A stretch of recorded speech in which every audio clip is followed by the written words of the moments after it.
Dahil traffic, alam natin, may mga pulubi nagbebenta kung mga hyper car wash boys na lumalabas-labas diyan. Ito para sa mga mayor ng mga syudad na to, o kaya yung sakop ng mga Roas Boulevard, EDSA, or kahit sa mga Maynila, kahit doon sa Las Piñas, Cavite, may mga lumilitaw na mga tao sa gitna ng kalsada. Papansinin ko to, delikado yung mga tao na yan. Bakit hindi nyo sinisita? Mga mayor, bakit sila nasa gitna ng kalsada? May daladalang tinda.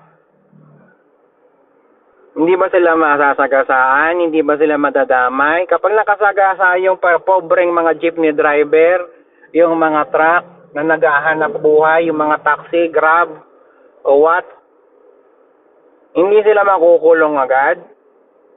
Mga mayor, ano ba yan? Binoto kayo, di ba? Para sa mga ganyan, binoto kayo. Binoto namin kayo. Ba't hindi nyo pinag-uhuli yan ng ganyan?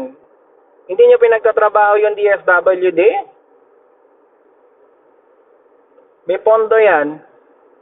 May pondo namin bilang taxpayer. Pakihuli lang o kaya pakitabi lang. May kinalalagyan yan. Kung gusto nila magtinda, mayroong mall doon. Huwag nyo singilin ng renta na mahal. Pati kayo, ginagatasan nyo sila eh. Pakitanggal lang sila. Hindi to tindahan. Daanan ng mga motor to. Daanan ng mga naghahanap buhay. Hindi to tindahan, hindi to car wash. May car wash sila doon. Pakitabi lang sila, delikado. Yung iba bata pa. Yung mga botante dyan, wag nyo nang iboto yan kung 40 years na sila naandyan. Wag nyo nang iboto pa ulit-ulit yung mga hindot na mayor na yan. Pag ganyan lang. Please lang, 2028, pagkakataon nyo na. Pag wala pa rin yan, bago mag 2028, may pulubi pa rin, may car wash. No more, never again.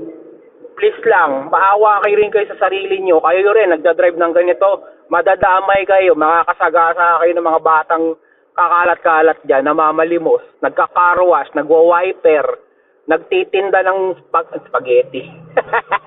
Nagtitinda ng ng kung ano-ano. Tapos masasagasaan mo. Tayo din. For more full videos, follow us on YouTube. Bye, Picha, bye!